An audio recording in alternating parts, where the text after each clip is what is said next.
गरीब साध साध सब नेक हैं, आप अपनी ठोरे। जो सतलोक ले जाएंगे वो साधु कोई और।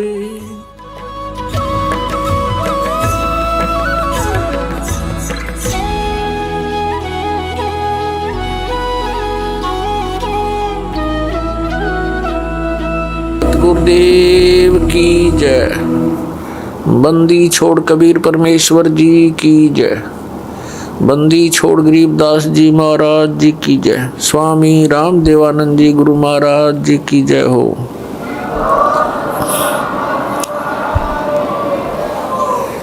तुमरे विसारे क्या बने, मैं किसकी शरण में जाऊं।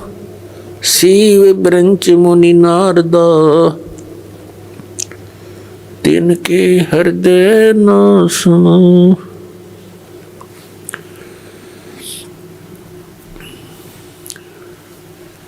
परम पिता परमात्मा पूर्ण ब्रह्म सर्व सृष्टि रचनहार कबीर परमेश्वर जी की असीम कृपा से आप सभी पुण्यात्माएं सत्संग सुनने के लिए उपस्थित हुए।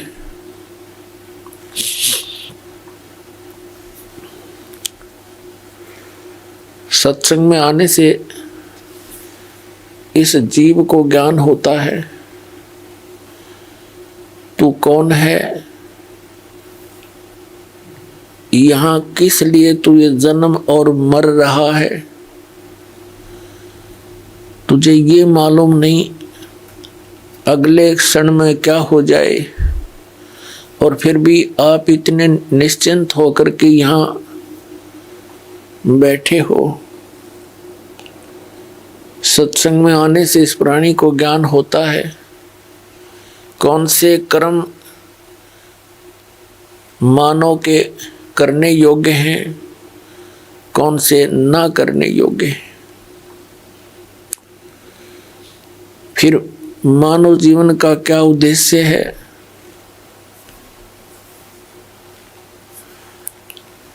ये ज्ञान होता है कि मनुष्य जीवन किस लिए प्राप्त हुआ है। फिर उद्देश्य से परिचित होकर के ये प्राणी उस परमात्मा के पाने के लिए तड़प उठता है, क्योंकि इसको अभी तक यथार्थ ज्ञान नहीं हुआ था। काल भगवान जिसके लोक में हम रह रहे हैं, ये एक नंबर का विलियन है, ये खलनायक है। आप फिल्मों में देखा करते हैं जो खलनायक की रोल करता है वो कैसा व्यक्ति होता है। वो तो एक सिंपल रोल करता है, ये रियल में कर रहा है। इसने हमारे परम पिता को बुला दिया, इसने परमात्मा का नामो निशान मिटा दिया। अपने आप को ये भगवान सिद्ध करके बैठ गया। और फिर इसके काल के दूतों ने, नकली संतों ने, ज्ञानहीन प्राणियों ने श्री ब्रह्मा, श्री विष्णु, श्री शिव जी को बताया कि यही सब कुछ हैं, यही व्यवस्थक हैं, उत्पत्ति, स्थिति और संहार यही करते हैं। ब्रह्मा जी को तो कुछ एक बता ही देते हैं कि ये इसकी मृत्यु होती है, इसका कुछ समय निर्धारित है जीवन का। लेकिन श्री विष्णु, श्री शंकर भगवान जी को ये अजरो अमर बताया करते थे। इन्हीं की पूजा का विधान दृढ़ किया करते थे, जो किसी भी सदग्रंथ में प्रमाण नहीं था। तो इन काल के से प्रेरित संतों ने सभी पुण्यात्माओं को मिसगाइड कर रखा था। स्वयं परमात्मा आते हैं, इस अज्ञान को समाप्त करते हैं, अपनी प्यारी आत्माओं को सीधा राह बताते हैं। आप देखते हैं जितने गुरु उतने ही उनके मार्ग, उतने ही विधि भक्ति की, जितने संत उतना ही उनका अलग अलग ज्ञान।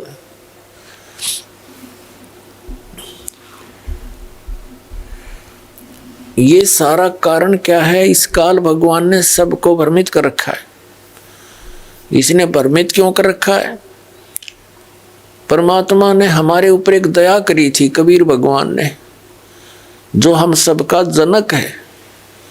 आज पहले भी आपको बताया था सुबह के सत्संग में,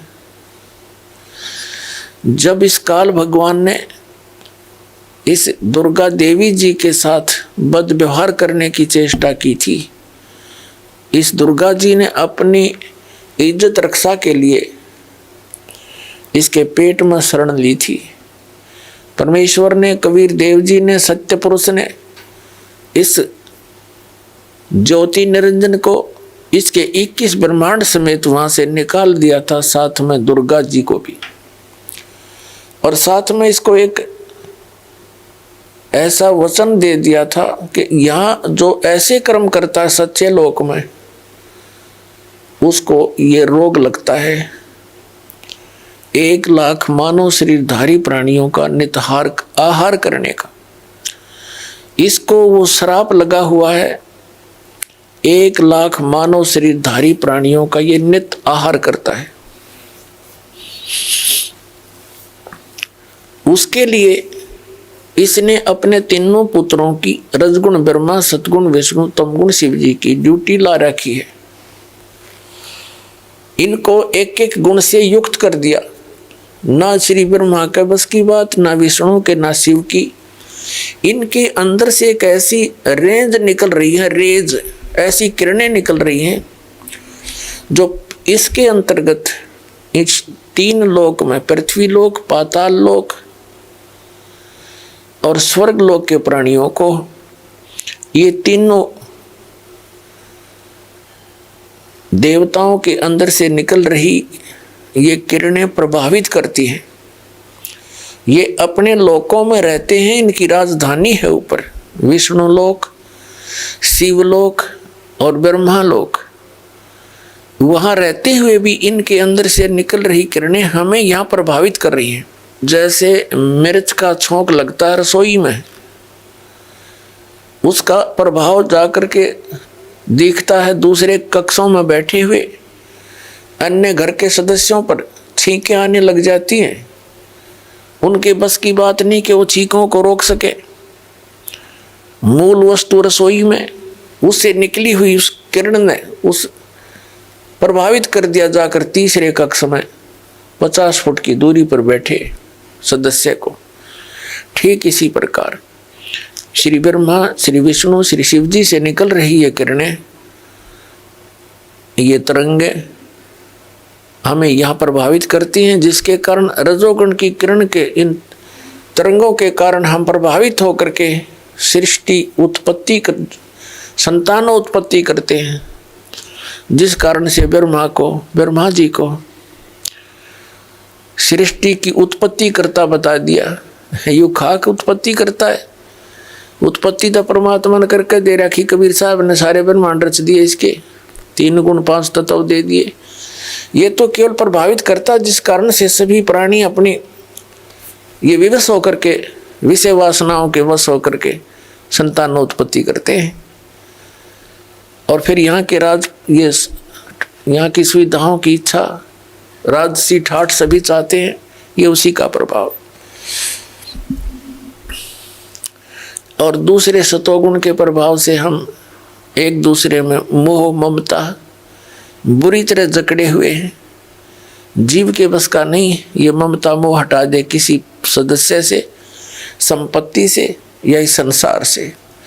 ये तो परमात्मा कबीर जी की दया होगी, आपको ज्ञान मिलेगा और साथ में वो समाधान मिलेगा जो इसकी किरणों को, इनके प्रभाव को निरस्त करेगा। वो साधना आपको दी जाएगी, तब आप यहाँ से निकल सकते हो। नहीं तो जकड़ रखा प्रत्येक प्राणी को और समझ में नहीं आने देता ये हो क्या रहा है। 1 मिनट में मृत्यु हो जाती है, उससे पहले ठेकेदार बना रखा है, तो ये तेरा बेटा है, ये तेरी बेटी है, ये कार है, ये तेरी कोठी है। और फिर क्या है कि छोड़ बुद्धू, तेरा कुछ नहीं था, चल गधा बन। ऐसी दुर्गति हमारी कर रखी है इस काल भगवान ने। और तीसरा जो शंकर भगवान है, उसके अंदर आपको पता ही है, तमोगुण के कारण एक दूसरे के साथ लट्ठम लट्ठा इतना क्रोध पैदा कर देता है, हिंसाएं हो जाती हैं। और ये संहार का भी कार्य करता है। 1 लाख मानव शरीरधारी प्राणियों को नित मार के अपने पिता काल के पास भेज देता है। जिस कारण से इस अपनी व्यवस्था, इसको भूख लगी हुई, इसको भूख लगती है, 1 लाख मानव शरीरधारी प्राणियों का निताहार करने का श्राप लगा हुआ है। और जिस कारण से इसने हम सभी को यहाँ मिसगाइड कर रखा है, अपनी खेती बना रखी है, जैसे कसाई बकरे पालता है।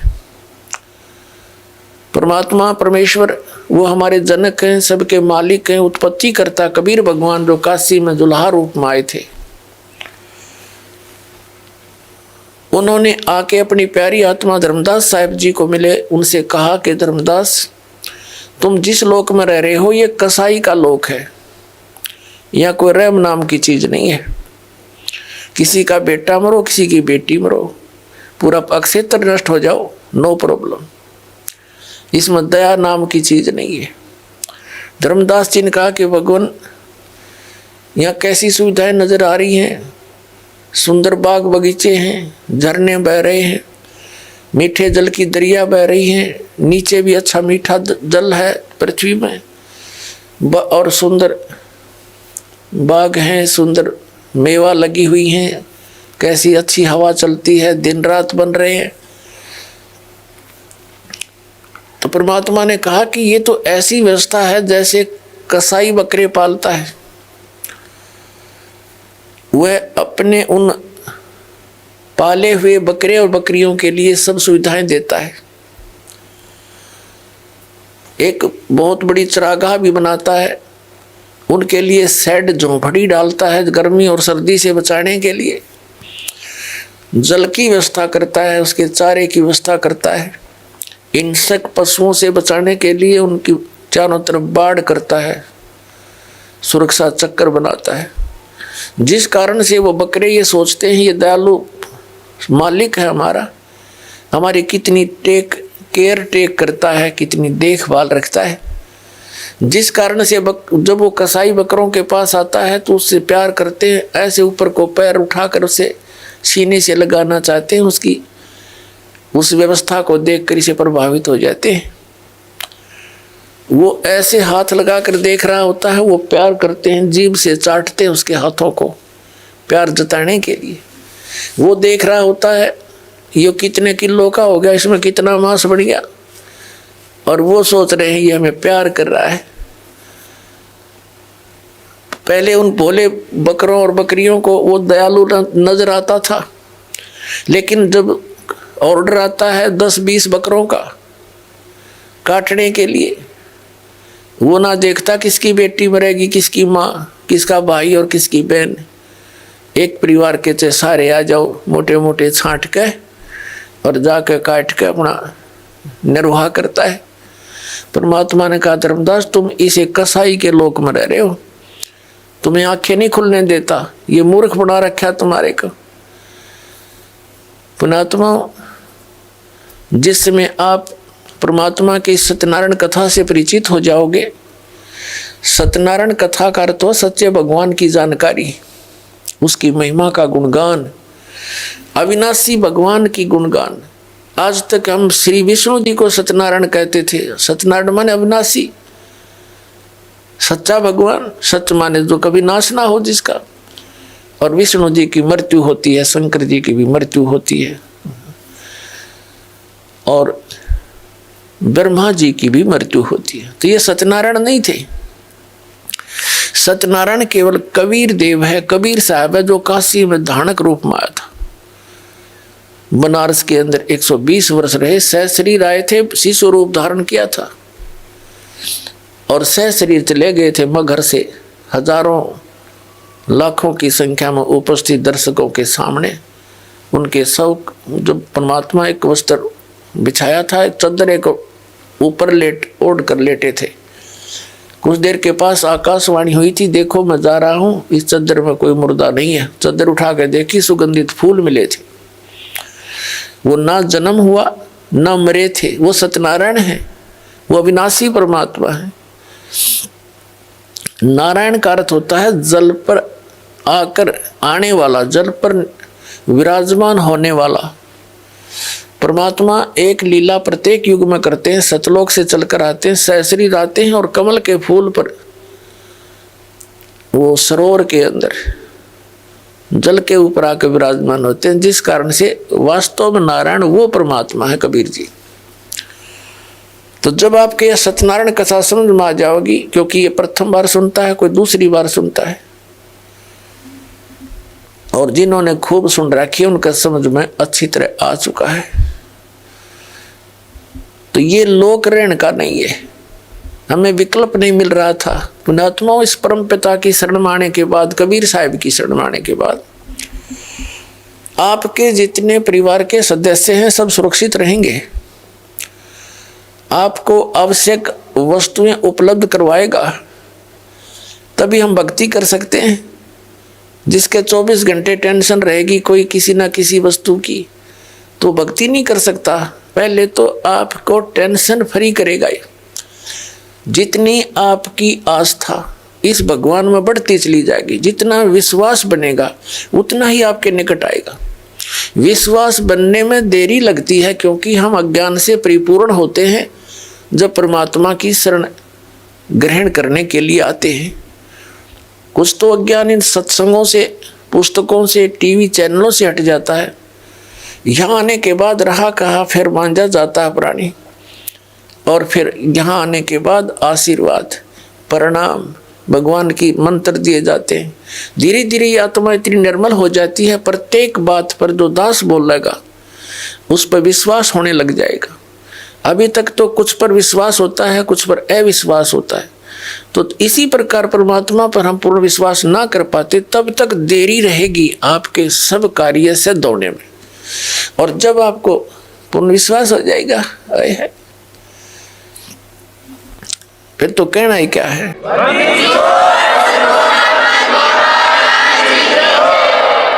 जिनको पूर्ण विश्वास हो जाता है, एक भक्त ऐसे ऐसे सुख बताता है कि उसका कहता है जी कितने बताऊं, गिनती नहीं। तो पुण्यात्माओं, भगवान है ये हमारा सच्चा पिता है, और अपने पिता को ही अपने संतान के दुख की चिंता होती है, और ये समर्थ है, हमारे सब काम करने में सक्षम है, सब दुखों का दूर करने में सक्षम है। ये समर्थ परमात्मा है। इस पर विश्वास करके देखो पूर्ण हृदय से, फिर देखना सारे काम ठीक होंगे।